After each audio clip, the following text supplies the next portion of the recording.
Абай Құнанбайұлы Сегізаяқ өлеңі.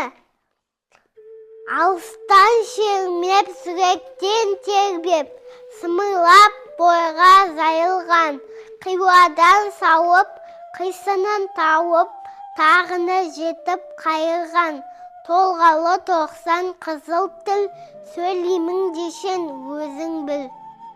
Өткірдің сөзі кестеннің бізі, өңнегіншен дей салалмас. Білгенге марзан, білмеске арзан, надандар бәрі ала алмас. Қиналмай бекер тілмен зақ, көңілсіз құлақ ойға олақ. Басында ми жоқ, өзіңде ой жоқ, күлкісі кеден наданның. Көп айтса көнді, жұрт айтса болды, әдетін надан адамның. Ойда қайрат, ойда көз болмаған соң айтпа сөз.